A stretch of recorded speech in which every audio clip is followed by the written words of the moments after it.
नमस्कार. इनेक्स अकॅडमीमध्ये आपल्या सर्वांचं स्वागत. या लेक्चरमध्ये आपण रिसर्च ॲप्टिट्यूड या युनिटवर चर्चा करणार आहोत. इनेक्स अकॅडमीच्या पेपर 1च्या कोर्समध्ये प्रिव्हियस इयरमधील प्रत्येक प्रश्नाचे सविस्तर स्पष्टीकरण, सिलेबसमधील प्रत्येक टॉपिकवर थेरी लेक्चर व मॉक टेस्ट इन्क्लूड केले आहेत. सोप्या भाषेमध्ये व खूप अट्रॅक्टिव्ह एज्युकेशनल व्हिडिओज आपल्याला उपलब्ध केले जातील. अधिक माहितीसाठी आपण 9881127789 वर संपर्क करू शकता. महाराष्ट्र सेट परीक्षेमध्ये या युनिटवर 5 प्रश्न विचारले जातात. या लेक्चरमध्ये महाराष्ट्र सेट 2019ला रिसर्च ॲप्टिट्यूड या युनिटवर विचारण्यात आलेल्या प्रश्नांवर आपण चर्चा करणार आहोत. Dialogue method of discovering the truth was given by असा प्रश्न विचारण्यात आला आहे. यामध्ये आपल्याला सॉक्रेटिस हे नाव लक्षात ठेवायचं आहे. ट्रूथ डिस्कवर करण्यासाठी सॉक्रेटिस यांनी डायलॉग मेथड दिलेली आहे.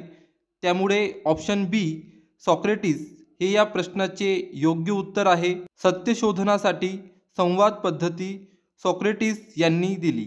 Next, if one variable is measured on nominal scale and other variable is measured on interval scale the appropriate research method will be असा प्रश्न विचारलेला आहे.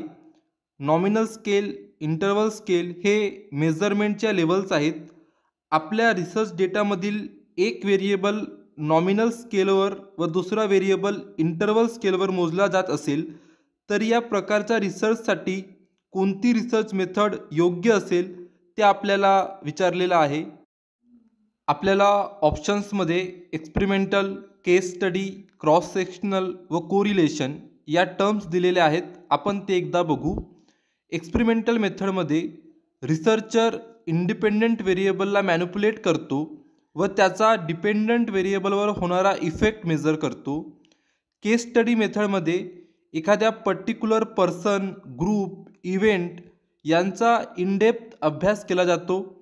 कोरिलेशन मेथडमध्ये व्हेरिएबलमधील रिलेशन फाइंड आउट करतात, परंतु यामध्ये कोणत्याही व्हेरिएबलला मॅनिपुलेट केलं जात नाही. क्रॉस सेक्शनल मेथडमध्ये जो डेटा कलेक्ट केला जातो तो एका सबसेटचा केला जातो.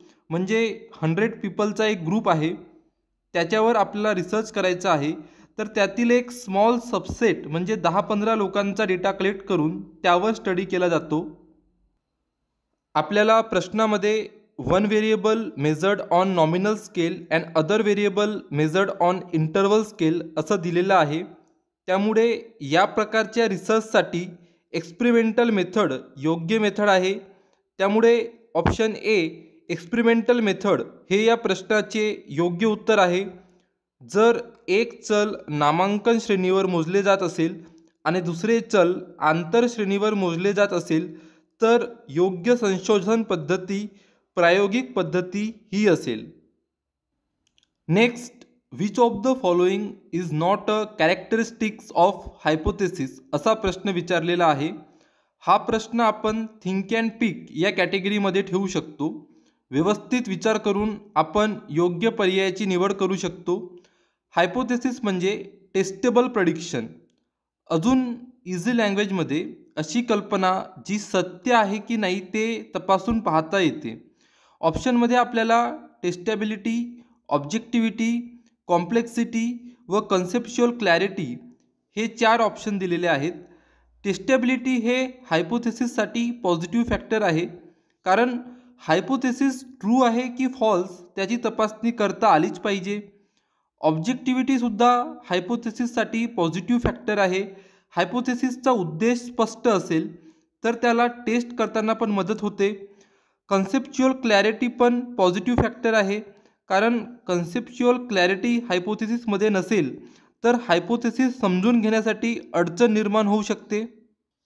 परंतु कॉम्प्लेक्सिटी हा हायपोथेसिससाठी नेगेटिव्ह फॅक्टर आहे. जर हायपोथेसिस कॉम्प्लेक्स म्हणजेच गुंतागुंतीचा असेल तर तो समजण्यासाठी, त्या हायपोथेसिसला टेस्ट करण्यासाठी खूप अडचण होणार.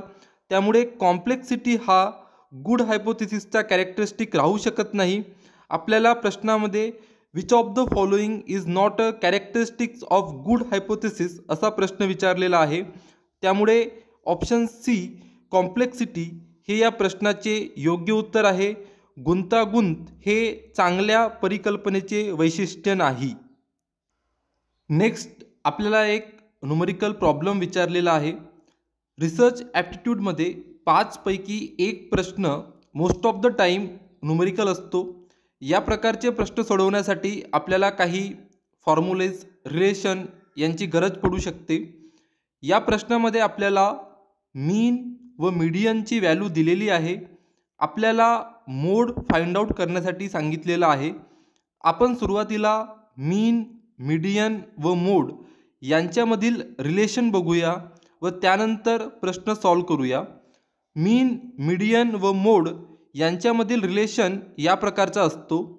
मीन minus mode is equal to 3 times mean minus median, किंवा 3 times median is equal to 2 times mean plus mode.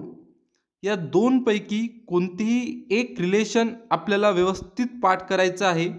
या रिलेशनचा वापर करून आपण प्रश्न सोडवू शकतो. आपल्याला प्रश्नामध्ये मीन इज इक्वल टू 20 व मीडियन इज इक्वल टू 22 हे दिलेलं आहे. आता आपण मीन, मीडियन व मोड यांच्यामधील रिलेशनसुद्धा बघितला. 3 times median is equal to 2 times mean plus mode ह्या रिलेशनचा आपण वापर करूया. आता आपण मीन व मीडियनच्या व्हॅल्यूज आपल्या रिलेशनमध्ये इन्सर्ट करूया. आपल्याला 66 इज इक्वल टू 40 प्लस मोड हे इक्वेशन मिळणार. त्यानंतर 40ला आपण लेफ्ट हँड साईडला शिफ्ट केल्यावर तो 66मधून मायनस होणार व मोड इज इक्वल टू 26 आपल्याला मिळेल. त्यामुळे ऑप्शन सी 26 हे या प्रश्नाचे योग्य उत्तर आहे. जर मीन 20 व मीडियन 22 असेल तर मोड आपल्याला 26 मिळणार. इनेक्स अकॅडमीच्या पेपर 1च्या कोर्समध्ये प्रिव्हियस इयरमधील प्रत्येक प्रश्नाचे सविस्तर स्पष्टीकरण, सिलेबसमधील प्रत्येक टॉपिकवर थेरी लेक्चर व मॉक टेस्ट इन्क्लूड केले आहेत.